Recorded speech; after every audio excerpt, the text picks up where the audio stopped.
রাজনীতির পাশাপাশি এবার আইনজীবীর ভূমিকায় দেখা যাবে আরামবাগের প্রাক্তন সাংসদ অপরূপা পোদ্দারকে। তারই প্রস্তুতি দেখা গেল সোমবার আরামবাগ মহকুমা আদালতে। অপরূপা পোদ্দার 2014 সালে আরামবাগ লোকসভা কেন্দ্র থেকে সাংসদ হিসেবে নির্বাচিত হয়েছিলেন। এরপর 2019 সালে তিনি টানা দ্বিতীয়বারের জন্য এই লোকসভা কেন্দ্র থেকেই সাংসদ নির্বাচিত হন। এবারে লোকসভা নির্বাচনে তাকে টিকিট দেওয়া হয়নি। তারপর থেকে সেভাবে আরামবাগ মুখ হননি প্রাক্তন সাংসদ, কিন্তু তার মাঝে বারবার খবরের শিরোনামে উঠে এসেছে অপরূপা পোদ্দারের নাম। সেই নিয়ে শুরু হয়েছিল রাজনৈতিক তরজা। এবার আরামবাগ মহকুমা আদালতে আইনজীবী হিসেবে যোগদান করতে চলেছেন প্রাক্তন সাংসদ অপরূপা পোদ্দার। সোমবার তিনি আরামবাগ মহকুমা আদালতে এসে আইনজীবী হিসেবে তার নাম নথিভুক্ত করেন। এদিন সংবাদ মাধ্যমের মুখোমুখি হয়ে তিনি জানান, এতদিন সাংসদ হিসেবে আরামবাগের দায়িত্ব সামলেছি, এবার সাধারণ মানুষ যাতে বিচার পান তার জন্য লড়ব। যদিও তিনি রাজনীতি ছাড়ছেন না বলেই জানান।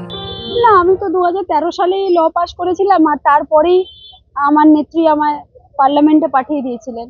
তো পার্লামেন্টে 10 বছর আরামবাগের মানুষের আশীর্বাদ, ভালোবাসা, দোয়া নিয়ে আইন সভায় আইন তৈরি করার যে বিধি, যে নিয়ম কানুন, তার সাথে জড়িত ছিলাম। এবং সেই আইন যাতে সাধারণ মানুষের মধ্যে ইমপ্লিমেন্টেশন হয়ে তারা যাতে সুরাহা পায়, রিলিফ পায়, এই জন্যই কিন্তু আরামবাগ কোর্টে আজকে আসা। এবং শুধু তাই নয়, আমি হাইকোর্টের গ্রুপ বি এর প্যানেল লয়ারেও প্যানেল, কিন্তু আমি যখনই যে কাজ করি সেটা মন দিয়ে করি। যখন 10 বছর সাংসদ হিসাবে কাজ করেছিলাম, মানুষের পাশে 100% থেকে মমতা বন্দ্যোপাধ্যায় দলের আশীর্বাদ নিয়ে কাজ করেছি।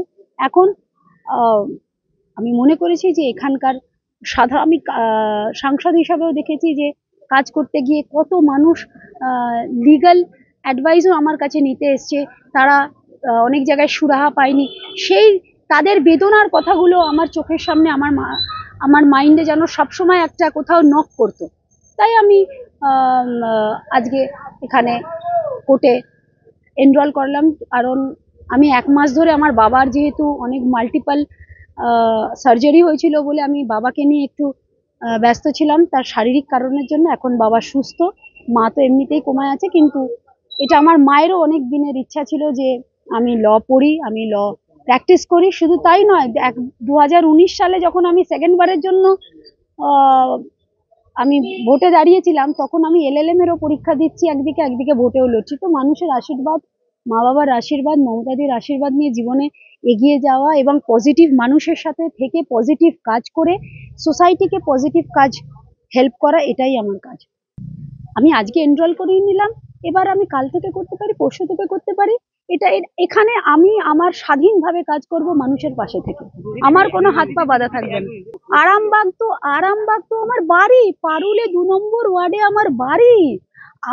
যে 2 নম্বর ওয়ার্ডে VVIP লোকেরা এসে, কেউ হেলিকপ্টারে এসে অনেক বড় বড় ভাষণ দিয়ে গেছিল, কিন্তু ভোটের পর তাদের দেখা যায়নি। নেত্রী মমতা বন্দ্যোপাধ্যায় বাংলার মানুষের জন্য কাজ করে। আমি মমতা বন্দ্যোপাধ্যায়ের ছোট বোন, মমতা বন্দ্যোপাধ্যায় আমার বড় দিদি, এবং বাংলার নেত্রী শুধু নন, তিনি ভারতবর্ষের নেত্রী, জননেত্রী, যিনি সাধারণ মানুষের কথা ভাবেন। আমি সেই নেত্রীর ছত্রছায়ায় প্রথম দিন থেকে আমি রাজনীতি করে এসেছি। এবং আবারও বলে যেতে চাই যে মমতা বন্দ্যোপাধ্যায়ের বিকল্প কেউ নয়। রাজনীতি আমার পেশা নয়, রাজনীতি আমার নেশা।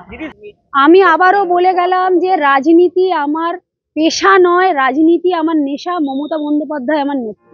নিউজ আজ বাংলা, আরামবাগ। নিঃসন্তান হওয়ার কারণ স্বামী বা স্ত্রী যে কেউ হতে পারেন। IVF এর অ্যাডভান্স সায়েন্স আর এক্সপার্ট কেয়ার লক্ষ লক্ষ কাপেলের স্বপ্ন সার্থক করেছে। তাই বন্ধাত্বকে হারাতে আপনাদের অবশ্যই আসতে হবে আরামবাগ প্রাণ IVF ফার্টিলিটি সেন্টারে। এখানে চিকিৎসা করিয়ে অনেক দম্পতি সন্তানের মুখ দেখেছেন। আমাদের ঠিকানা আরামবাগ বসন্তপুর আমতলা, বিবেকানন্দ পল্লী 2 নম্বর রেলগেটের পাশেই। মোবাইল নাম্বার 7865858781 অথবা 7908098172।